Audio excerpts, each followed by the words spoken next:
ちょっと簡単に各パネリストのプロフィールを、紹介したいと思いますが、クラレンス水産は香港をベースに活躍していらっしゃいまして、ハリウッドレポーターという業界誌、あるいはサウスチャイナモーニングポストという香港の新聞等に寄稿されていらっしゃいます。そしてクリス・藤原さんは、フィルメックスで審査員もお願いしたこともありますので、皆さんおなじみと思いますが、アメリカでまず活躍で、最近は日本には住んでいらっしゃいます。今回ジャック・ターナー特集があるんですが、プログラムの方に素晴らしい文章を寄稿いただいております。ターナーについての素晴らしい著作、ナイトフォールという著作も書かれていらっしゃいまして、そしてエジバラ映画祭というですね、イギリスの映画祭のディレクターを務められたこともある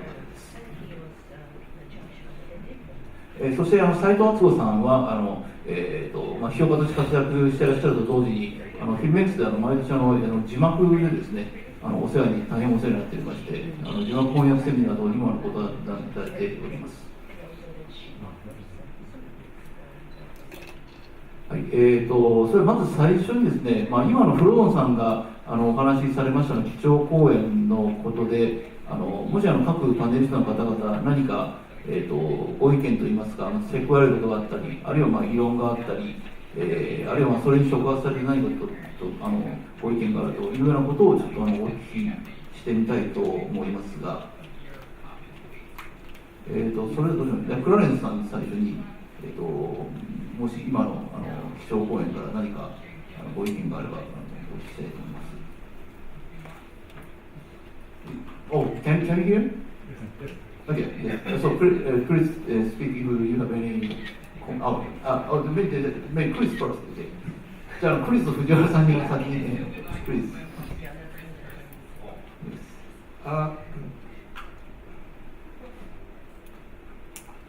Actually, so Jean-Michel, I had two questions that your talk inspired, and they're actually both related.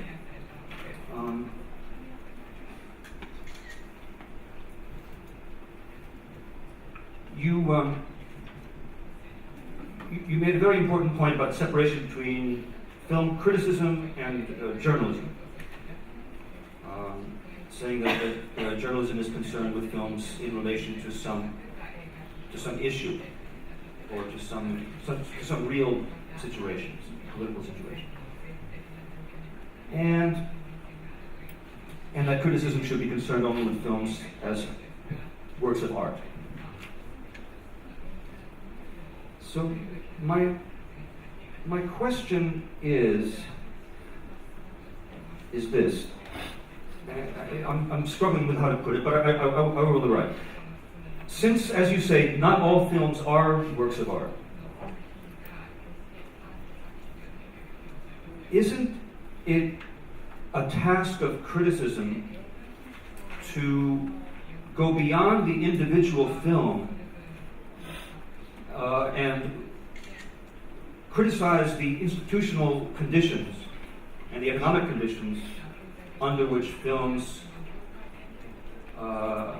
as works of art are encouraged and brought into existence?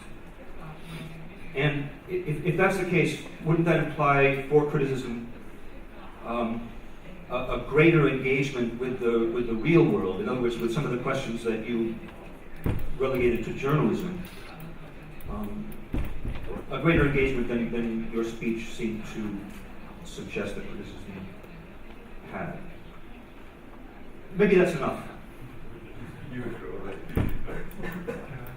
So, can I add a little bit to Chris' question? Because I agree with Jean-Michel that film criticism, in a way, it resembles art criticism of a certain era. But also, for example, there are art critics, for example, John Derrida, who wrote Ways of Seeing, who actually, this British art historian, John Derrida, who actually engaged with classical art by actually exploring how these paintings and what they mean, and also the potential symbolism of or representations inherent in these works of art. And actually, he was trying to look at them as social products. So, in a way, I mean, this is actually what I had in mind is to whether film criticism and journalism, or actually to look at films as more than art but also as a social product. I mean, is it really contradictory? I mean, are these really very two distinct things, or are the boundaries somehow blurred between these two?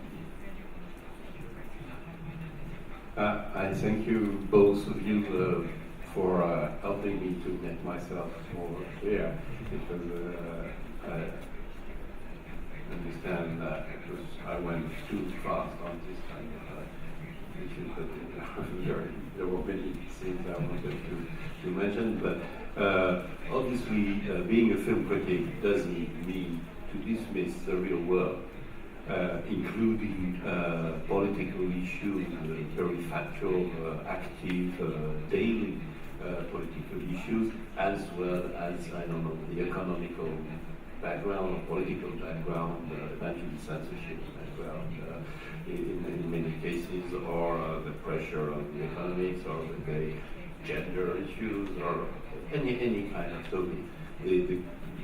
What film criticism, from my point of view, should do is to try to understand how the aesthetics of the film, together with the storytelling, together with the factual elements being used in the film. The factual elements can be, of course, the story being told, but the choice of the actors, the choice of the locations, the choice of the rhythm, all of this has to be understood all together as the organic product, which is this film, and which has political effect, ethical effect, social effect, all of this. So it's by far, I feel myself deeply related with the world and time I belong to, certainly not as a film critic living in some remote planet, just watching film in the dark and writing about that. It's exactly the opposite, and my major work at this moment is not being a film critic, but is teaching in Political Science Institute, using what I've been trying to understand and practice as a film critic, as another way to politically, economically, socially, ethically relate with the world, which is conveyed to us by cinema, by the best and the worst cinema, where cinema at large, the film we hate the most, as much as the film we love the most. And so this was when I was addressing the problem with the journalist approach, is that it splits the film between what is it about and what is the film itself. And therefore it's losing a massive dimension of what this film, whatever film we're talking about, is, which is at the same time, of course, addressing an issue as in its script or in its synopsis, and doing so many other things potentially contradictory of what it pretends to say, and which, as a film critic, you have the possibility to address. I would take one example. I was able once to write full 2 pages of Le Monde, which is a fair amount of text, about a film I totally disliked, which was Oliver Stone's JFK. And for me, this was a very wrong cinematic answer, though I would acknowledge I probably shared at the time most of the opinions of the directors. But the cinematic tools he would use for me were just the contrary of what he intended we may disagree on this specific example, but this is to say it was an occasion to try to go deeper, explain at large at least, how the use of images, the use of actors, the use of dialogue, the use of rhythm, the use of speed, all of this is actually building an anti-democratic product that would pretend to plead for more transparency, democracy in a very specific factor. So this is really what I wanted to say. And just to answer maybe another dimension of Chris' question, which, if I understand, could be beyond specific fields, addressing larger. I always felt we are, to a certain extent, at the same movement, so to speak, film critique and cinema critique. Film critique being addressing films one by one, I think this film generates this.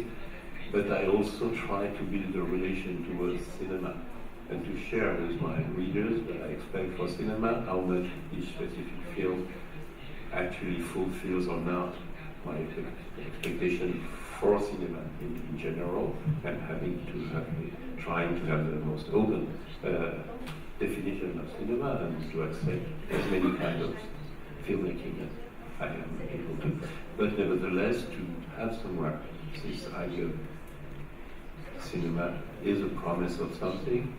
And when Jean-Michel calls film criticism the art of loving, of course it's not the art of loving each film. It's the art of loving cinema enough that it drives you to react sometimes very aggressively against some film because you feel they like insulted your idea of cinema, like there are betrayal or enemies in the respect of some idea of cinema, and also some larger ideas like social political ideas.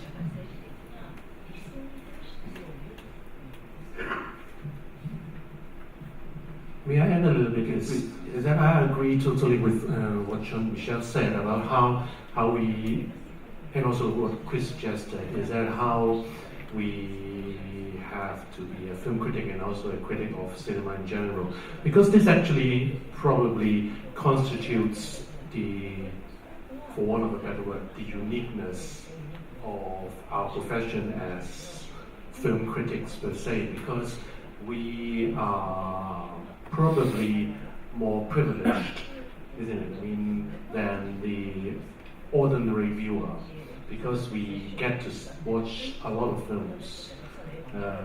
Even though, I mean, the films are everywhere. I mean, it's not like people would be spending 24/7 watching films. I mean, for us professional film critics, we do watch like hundreds of films every year. So probably we will be in a more advanced position, to provide some kind of a context when we write. I mean, when we review a film, when we write about a film, that we could actually contextualize this singular film as a locus within a big web of all these other films. That this one film actually exists, and the meanings, it's actually basically it's just one film. It constitutes meaning in this web of other meanings. I mean, this film only makes sense. Of course, it makes sense as a self-sustained object per se, but it also makes sense because it's part of a narrative shaped by all these films out there. I don't know whether that's clear.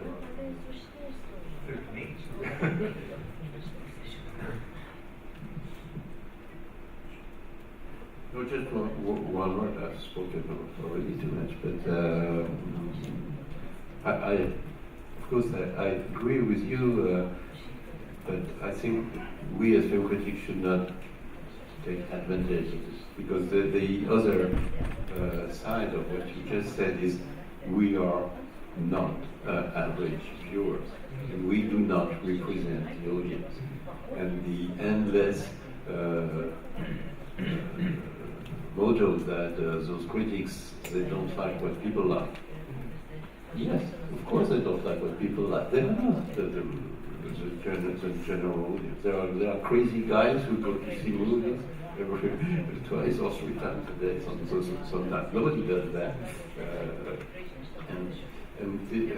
So I think this is important, but not necessarily in the terms that we know better. It's in the sense that we know something else, and hopefully we are able to share, not in an arrogant way, but in a humble way. But I've seen this. This is what I say. This is why I say we should not be judged, because if you judge, you have to judge according to a common rule, and there is no such thing as a common rule. But if you just speak from your position, assuming your total subjectivity, but saying, from my point of view, this is what I've been able to feel, and from my feeling to think, to understand, including, obviously, in the sense you were saying, relating, connecting something, a few things that you come from the film with other elements, whatever these elements might be, then, yes, of course, you provide something useful for your readers, not pretend to be in a higher position, but just to provide a kind of knowledge. I think I'm not. I don't mean that like we film critics are the arbiters of taste or whatever. Even though when we give star ratings, I think probably I did. Okay. But I think if we just provide an option, different way, probably an optional different way for viewers to perceive this film. So they could agree or disagree with our perceptions. They always could, but it's just that we can provide another point of view in this grand deluge of perspectives on the internet or Facebook. In other words, I mean, the way that I understand what you said, Clarence, is that critics should address the readers as critics or as potential critics. In other words, I agree with you that what critics, because of our, I should say, privilege, because we're able to see many films, and often we get invited to places where we can see films, so we have many opportunities. And then we have this context, we have the knowledge of the context, and this knowledge should inform what we write, so that whatever we say evaluatively about a film is informed by this sense of context. And I think, I always thought in my writing, when I have written film reviews or film criticism, that I was basically addressing readers who also wanted to write film criticism, or who also wanted to think about films in a critical way. And that part of my role was to help make it possible to do that by bringing what I felt, as you say, the subjectivity that I have. My subjectivity, which is formed by the opportunities that I have and how I've developed, I try to make that available to them, at least as an example, and maybe maybe they could learn something, or maybe they could disagree, but at least they would have the sense that they could do this. That it's not something that only certain people can do.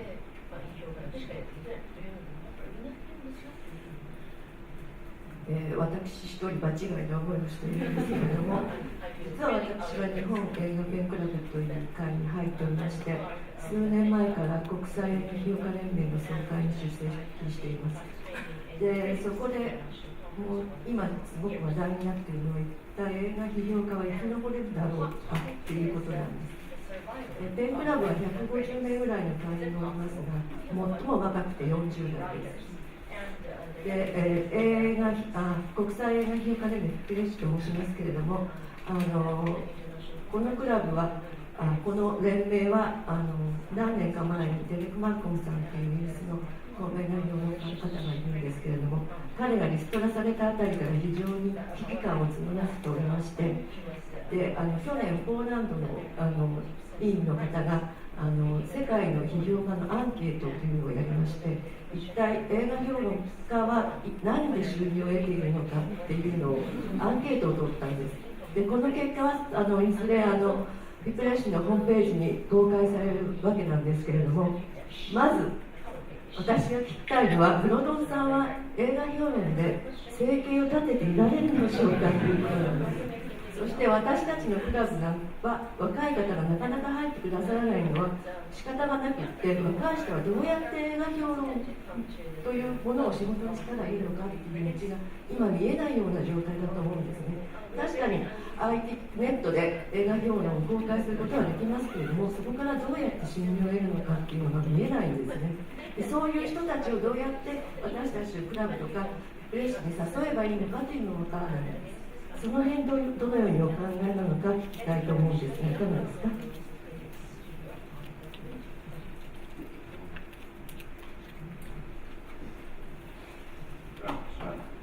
I'm sorry, I'm afraid I'm the wrong person for this question. I not myself remember collective organization of everybody. And this is, this is, for me, it's two different issues, because the question would not be so much how do we convince young critics to be part of the committee, but how do we convince editorial chiefs to hire young film critics and to pay them so they would enter the professional community and be recognized as such. And I don't know the answer, of course, but the only option I can think of would be to increase the visibility, the attention towards those young film critics who are at this time working for free online, so that at one stage one of them gets enough visibility and enough effect in the society at large, especially in the media and cinema, to get this kind of opportunity to be hired professionally there. It was a big surprise to me, because even as optimistic as I am, I wouldn't have expected that. Actually, France, 6 new printed film magazines have opened in the last 5 years. Most of them are written by people who come from the internet. We start with our young people, all of them are young people. Most of them have started by their own will. Nobody asked them anything and start writing on the internet, and then sometimes they get gathered and they created a printed magazine. Sometimes they were hired because they were known, because you could see they were online thanks to the internet. I also acknowledge the specificity of the French situation. It would be average everywhere, perfectly where it's not. But nevertheless, there are opportunities for people to express themselves. I think I'm sorry, to say that probably the main issue is the value of film criticism, not the professional phase of film critics. I'm one of them, so I shouldn't care. I care to some extent, but the most important thing is this way of thinking and of writing is alive, and pretty much so, in new formats, in new procedures, and this is the most important new news. Then the other question has to be solved, obviously, and I'm not dismissing them, but really feel things not the same. But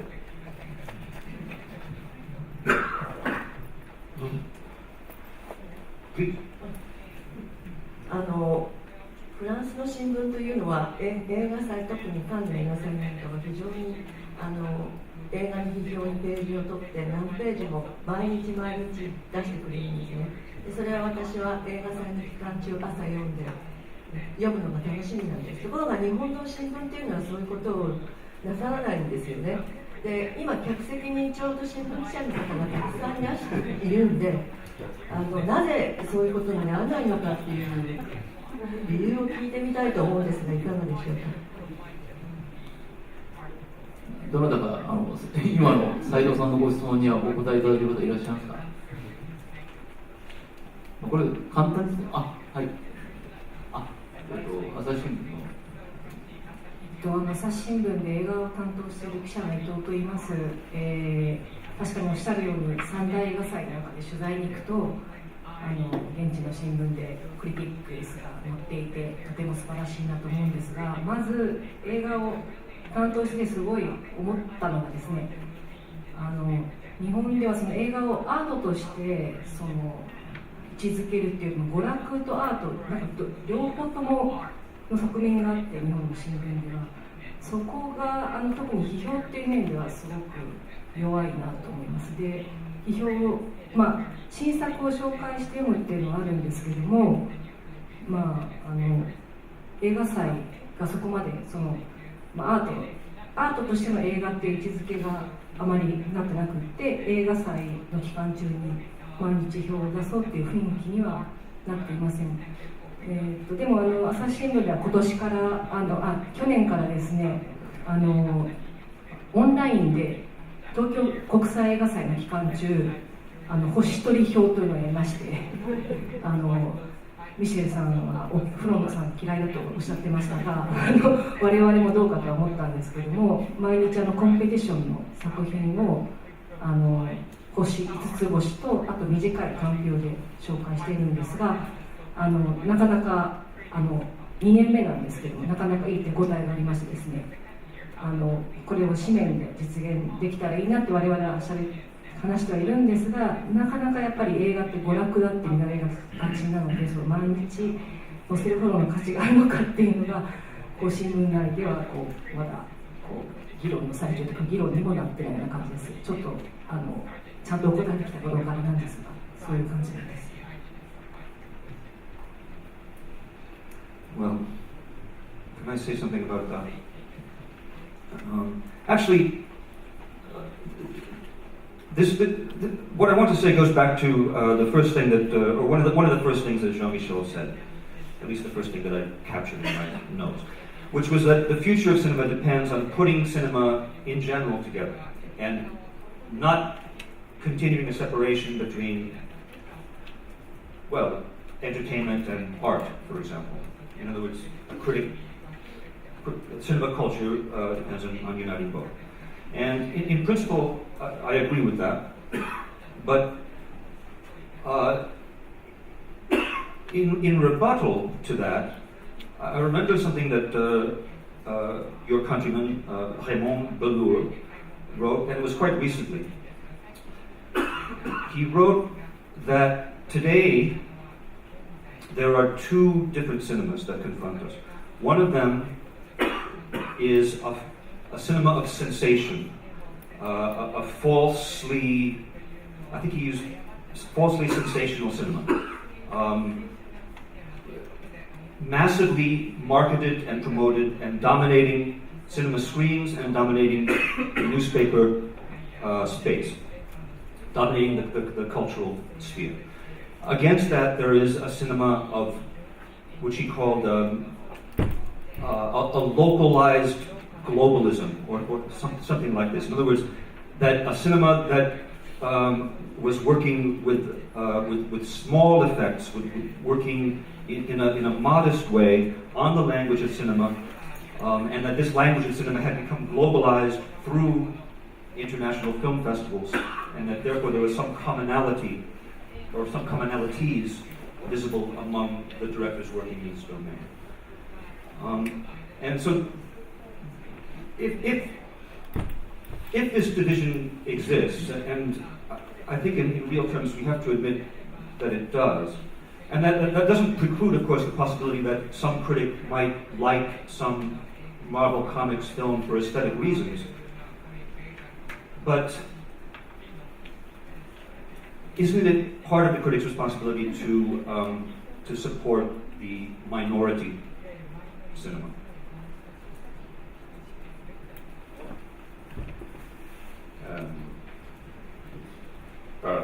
Since you mentioned Abondelo, who is actually a very close friend, and we're actually at the moment working together for the last 2 years, being a common project about Chris Marker.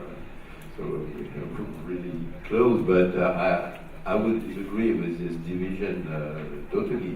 I've been extensively discussing it but Abondelo is one of those very knowledgeable and intelligent and sensible person who hardly goes to the cinema anymore. He doesn't watch the films, very little. He watches more films in art galleries than in theaters. And he doesn't see the cinema people are watching. And I really feel as a social responsibility that I keep watching. Well, all the cinema is meaningless because you never see all the cinema, any kind of cinema, and to certainly pay attention to not really blockbusters, but including blockbusters, but also mainstream cinema at large, as much as any kind of cinema, and to relate with exactly sensation, whatever this sensation are coming from. And obviously for me, research in film has a lot of sensation to offer, probably more than Avengers. This for me, this division, I'm perfectly aware, I'm not that naive that it does exist. It is active in the world we live in. For me, this is why I was addressing it at the beginning of this talk. It is a danger. It is a death threat for cinema we care for. And this is a discussion I extensively have, especially with my Chinese friends, who even those who I relate with, who are all belonging to the art cinema part, and I would say ghetto. And as many people might know, ghetto usually don't end well. In the end, everybody's dead in the ghetto. It is for me a major strategic mistake to accept already the split inside cinema. This is why I admire so much a filmmaker, but also I would call him a cinema strategist as a Jason, who is trying to build connection bridges between the art part of the Chinese cinema and larger opportunities to relate, both with the powers, the existing powers, and with the audiences, larger audiences, cinema, theaters networks, and the festival we created in Pinyao, where we were together with Chiang-san last month, a few weeks ago, etc. For me, is a front fighter of keeping cinema, or rebuilding, maybe in the Chinese case, a community of cinema beyond this split, which for me is ultimately a very dangerous and potentially mortal situation for cinema, mostly for the cinema which I care the most for. No mystery about that, which is the one that the law would designate as a localized global cinema. 今ちょっとジャジャンクの話題も出たんで、ちょっとクラランさんに香港に注目するんです。I'd like to ask you to speak about the situation in Hong Kong or China how the film critics works. Maybe before talking about that, maybe may I address a little bit about the comments and criticisms? Okay, of course. I mean, to explain the notion of strategy, shouldn't we also, as film critics, conduct our work by strategy as well? I mean, of course, I assume that sitting here, we do champion marginal cinemas. I mean, independent filmmakers who are working on the margins beyond the mainstream, and that we do have to write about them. I mean, in order to provide some kind of exposure, so that these independent filmmakers or young filmmakers, they would be able to have their days in the sun, in a way. But also, I mean, for mainstream cinema, for example, for myself, I do enjoy watching independent films a lot, but I also watch each and every official propaganda film in China. I mean, my friends are going like, are you crazy? Am I going to watch like founding of the party? I mean, what are you doing? I mean, what kind of film is that? But I do want to watch them. I mean, because these films is beyond judging it as a good or a bad film, and you can quote me on that. It's a very bad film, founding of the party, founding of the army, but there are redeeming qualities in them. Not that because they are good, but it's that they actually tell us something. I mean, in terms of looking at the aesthetics, and also in terms of the messages that they want to convey. I mean, we could actually tease meanings out of them.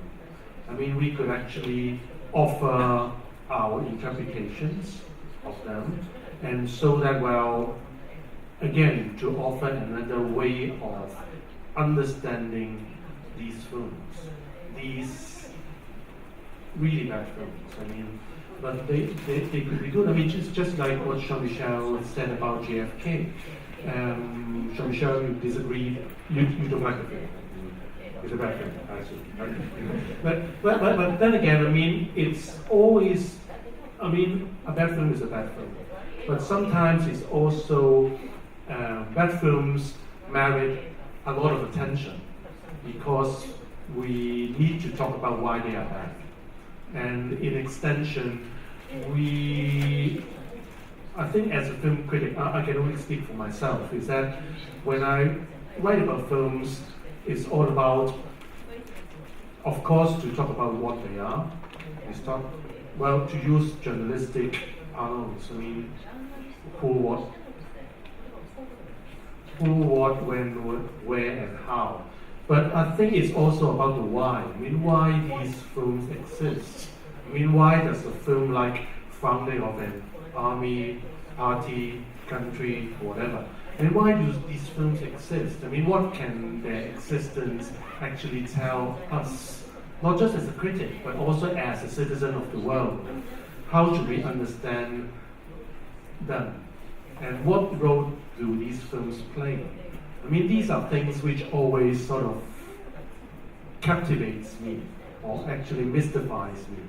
And I mean, this would be the thing that interests me. I mean, and this is actually how we could actually. Well, I agree with Jean-Michel is that when we look at films, I mean, of course, there are mainstream films, sensational films, but also there are films which are more so-called artistic. But they are films in general. They are basically addressing the same world we live in. They actually emerge from the same public space that we live in. So they must have something to say about the state of the world. This is something that interests me as a film critic, and I assume that, well, for us film critics, well, we do want to engage with this. I mean, even from an aesthetical point of view, sometimes the deployment of aesthetics, in a way, all these decisions somehow they stem from the particular media, I mean in terms of class, in terms of gender, in terms of race. So, yeah. But I mean, this could probably tie in with the situation with film criticism in China these days. Film criticism in China or in Hong Kong. Well, maybe in Hong Kong, because I come from Hong Kong. I mean, it's great to hear what you said, Jean-Michel, that there are new magazines coming up dedicated to film writing. Well, it actually makes me think, well, maybe I should learn French so that I can move to France to contribute to these magazines. Because in Hong Kong, there are no film magazines per se. I mean, no, zilch, none, zero. So that is a very dismaying situation, because the last film magazine to have existed, dedicated solely to cinema, it closed down in the 1990s, which means that for the past 20 years we don't have a magazine dedicated to cinema as such. Okay, of course there are cultural magazines which talk about cinema, but not film magazines per se. So this is a problem. And film criticism in Hong Kong, well, of course there are bits and pieces, articles in publications, in newspapers. But usually it's all about ratings. It's all about star ratings. I mean, 5 star to Make Your Haneke, 1 star to Transformers, or the other way around. It depends on what kind of publication you're talking about. But usually it's about that. I mean, the same goes, I think, in China as well. There are 1 or 2 magazines which are really good. They really run extensive, expensive, critical articles about cinema. But I mean, beyond that, for ordinary people, they go to websites like mtime.com, douban.com, which is more like the Chinese equivalent to IMDb or Allociné in France. I mean, it allows people to post their comments about films, but mostly it's about how you could actually book a ticket to watch a film, where you can get to watch these films. And on these websites, you have star ratings, gradings, okay? And basically it defines the discussion amongst film goers. I mean, because if a film gets 9.0, okay, then it will be like, wow, we've got to see that. That would be a phenomenon. And if a film like Sky Hunter or Founding of a Party, why do I go back to Founding of a Party all the time? But anyway, Founding of a Party or Sky Hunter, I mean, these films, if they get like 4.5, I mean, these will be like, okay, we should avoid these films. I mean, usually this is the discussion, the major discussion that a younger generation of film goers would usually base their discussion around when they talk about films online.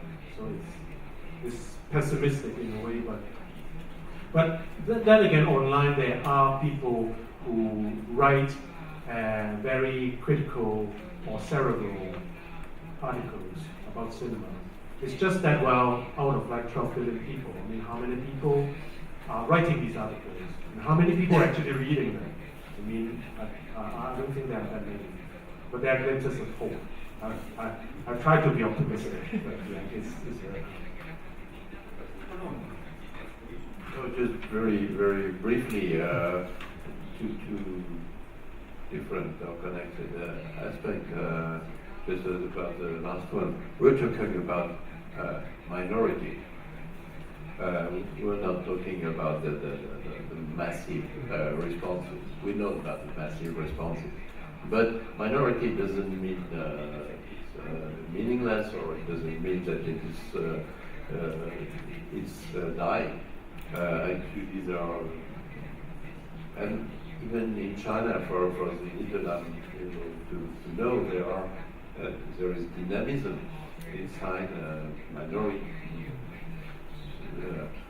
The figures again are small, but 6% of the Chinese people is a lot of people. For most other countries on the world, it could be a huge crowd. So it can generate something, but it's more in terms of dynamics. For instance, why I was referring to Kazan's strategy, because as far as I can understand it, it's trying to impulse movements that are supposed to improve and disperse. And the other thing I just wanted to say very briefly, referring to what both of you, Chris and Clarence, you said, has to do with we have to stand for smaller films. I repeatedly say to PR people, I'm not an NGO. I'm not the Red Cross. I'm not there to support a film because it is weak or it is poor or it is coming from some remote country, whatever remote means, which is depends from where you stand, but that's the idea of what's a remote country. And in the end, it's, do I care for this film? Of course, it is in a context where the offer is so large because it's an average 18 new features per week which are commercially released, and just discussing about writing about films which are commercially released in France. Among these 18 now, writing about 2 or 3 is already discussing a lot. And among them, if the one I like the most is a Hollywood studio film, I will write about this one. I don't feel committed, because otherwise you enter in a kind of you wear a T-shirt of I'm supporting the marginal whatever they do, which is for me is distorting our position. Yeah, but how many times, honestly, do you give a good review to a big blockbuster film? 2 or 3 times a year. Okay. Then I defer to you because I haven't seen this. Can I just say something about the internet? Because we discussed. I don't know how it is in France. I have the impression that writing online in French versus writing online in English, I think different standards, different approaches to language are maybe involved, and possibly that's true in Japanese too, I suspect. But in English, there's a lot of really, really bad writing on film on the internet. Yeah, in France too, okay. I mean, absolutely bad. And on the one hand, I agree with you, Jean-Michel, that the internet itself has not changed the situation of film criticism or the responsibilities of the critic, or it has not made it less possible for good critics to write, which I think is true. In fact, probably all things being equal, the internet has made it more possible for more people to write. But on the other side, there is this flood of really terrible writing, which is often, I would say, cinephilic writing. In other words, writing by people who are passionate about film. So they go and they post something on IMDb, or they have their own blog. And the most intellectual and cerebral of them are often the worst writers. So I'm very torn about the internet. I think it has this great potential, but it hasn't yet realized it. I very much agree with I just very much agree with the last sentence.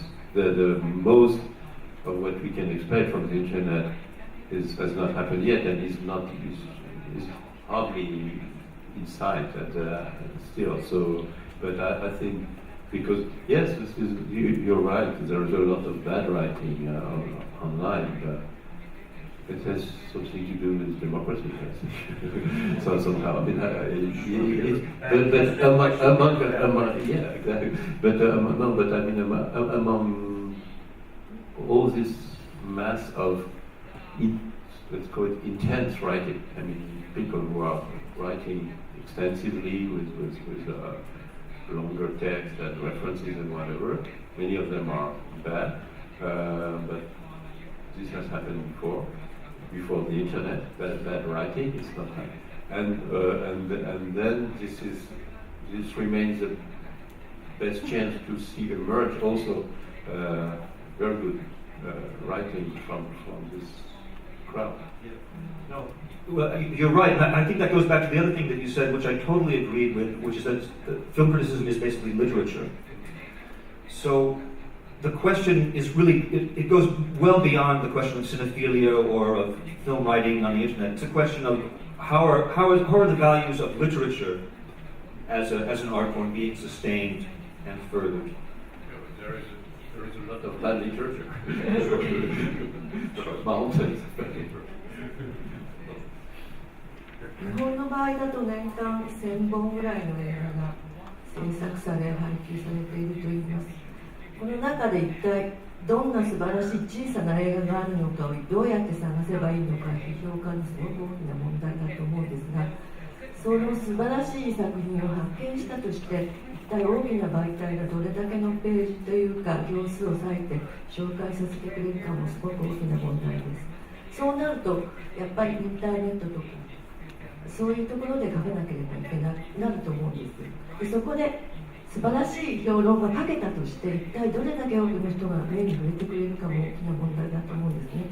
フロドンさんとか藤原さんみたいな名前の通った方のブログがあればそこで読めるかもしれないけれども、若いまだ無名の人たちは自分のその素晴らしい評論をどうやって読んでいただけるかということもこれからの問題になってくると思うので、そういうところをなんか映画祭とかそういうところで働きかけができるんじゃないかと私は考えているんですけれども、内山さんいかがですか。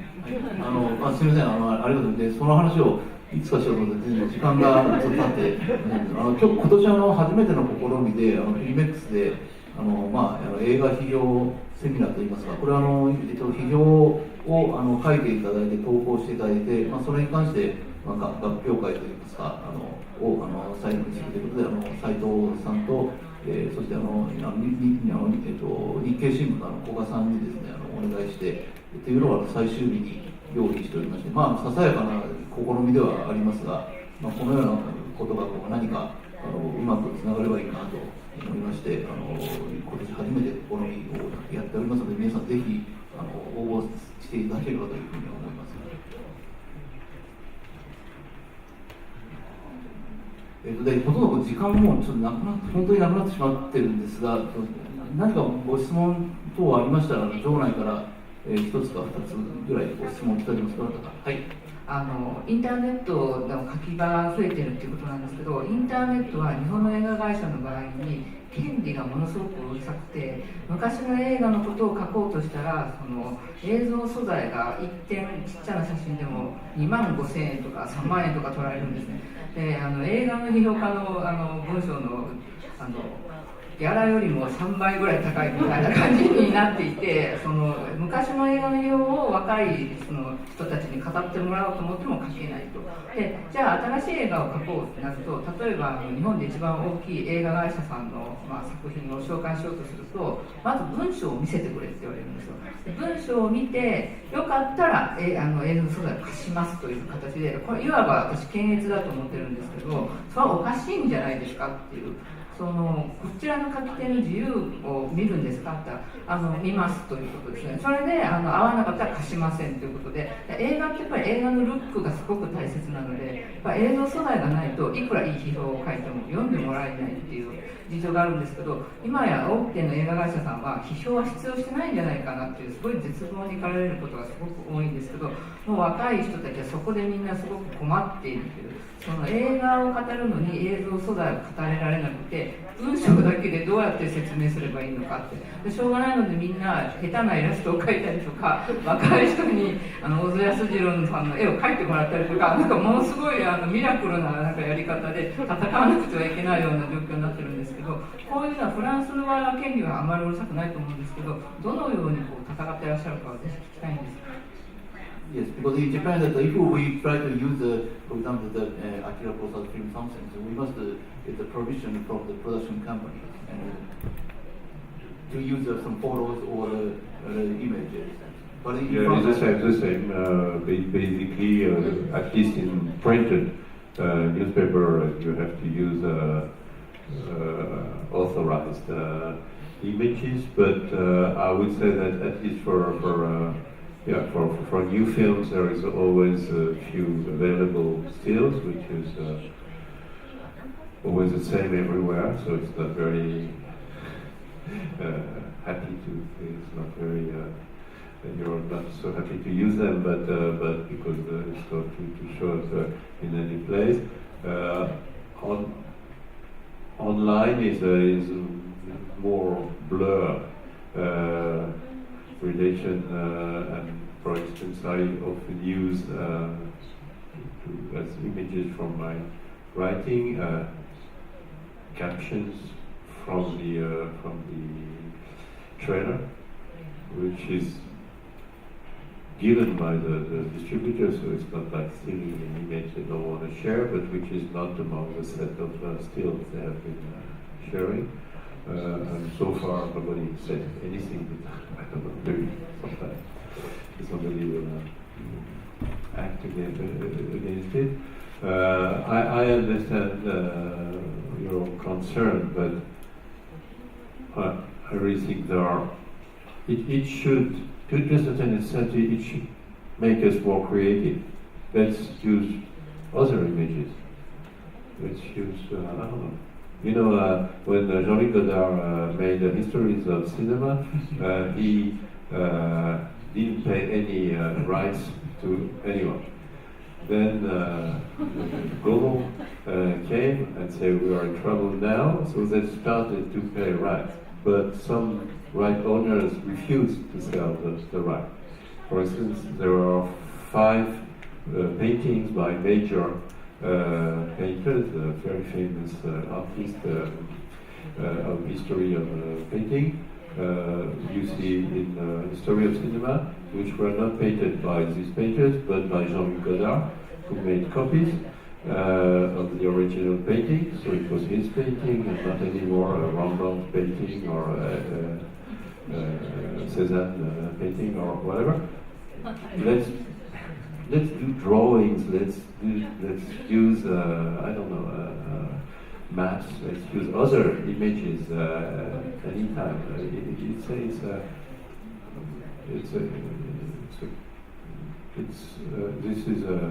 This industry rules are driving us to be more creative. Of course, we need approval from people we work for, and this is not easy. Because I'm saying it as a joke, as if we would have total freedom, which none of us has totally. But nevertheless, there are answers, and to a certain extent, this is what I was trying to say in the end. The new tools, internet brings in, are also opportunities if we discover how to make new uses of them.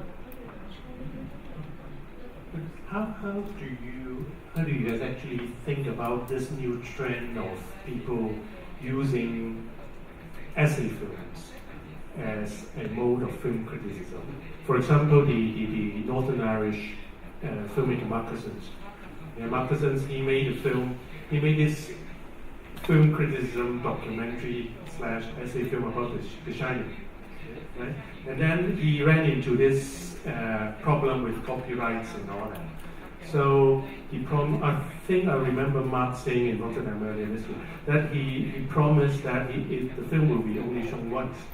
So this year in Rotterdam, there was this event when the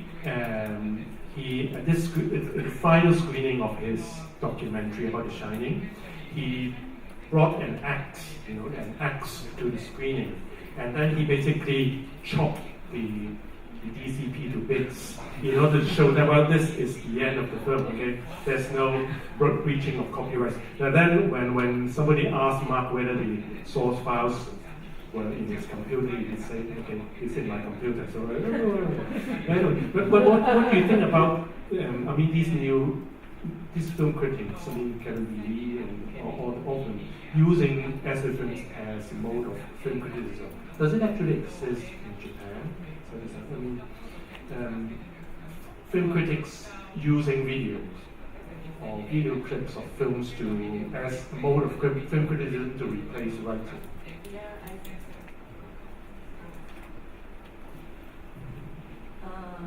あると思います。当時、安彦さんというのがボイドというのをやっていて、ウェブでボイドマガジンというのをやってるんですが、そこで三宅翔さんでしたっけ、バンコクナイトとかバンコクナイト撮った方なんですけど、そういうクリティックではないんだけどエッセイみたいなものとか、それから他の映画の方の映像まではどうかわからないんですけど、そういうのをやろうとしています。まあ私が知ってるのはそれぐらいなんですけど、他にもあるかもしれません。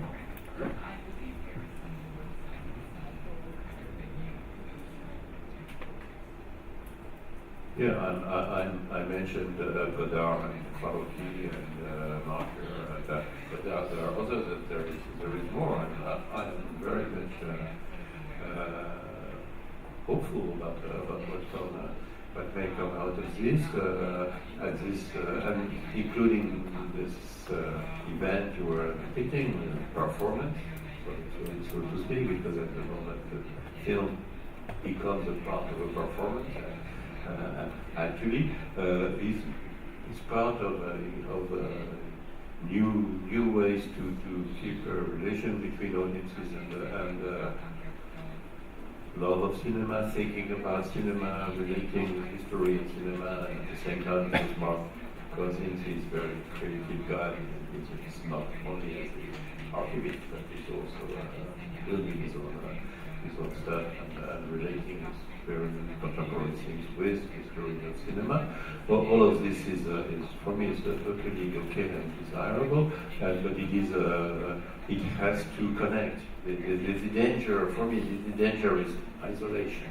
Is how we are among ourselves, small group, movie buffs who care for everything, and this is why I would like to go back to another dimension which we briefly mentioned, which is film festivals. Because film festival, and it was no mystery to happening inside Rotterdam Film Festival, but film festivals are now one of the major meeting place with what is audience. There is for me a horrible formula, which is festival films. People who attend festivals are people. They are human beings. They are millions. So, and they are watching these supposedly films, which are not the majority films, but nevertheless, there are millions of people, and all over the planet, there is probably one new festival happening somewhere on this earth every day. It's an increasing phenomenon on so many levels, and I am very much convinced that together the festival people and the critic people are doing this work using online devices as well as other devices, including in some case the audiovisual or filmic device, as Mark Cousins would do, to not only keep alive, which sounds like a survival activity, but to actually expand and transform and move forward. And that this is what is doing with so many good people who are involved in all this, which is really happening on many levels. はい、それではもうすみません、時間が過ぎておりましたので、次の番組の用意と思われますので、いろいろ素晴らしいお話が来ましたが、また皆さん、多分会場にもいらっしゃると思いますので、皆さん、個別に聞きたいことがあれば、また聞いていただければと思います。どうも長い時間、皆さんありがとうございました。Thank you very much.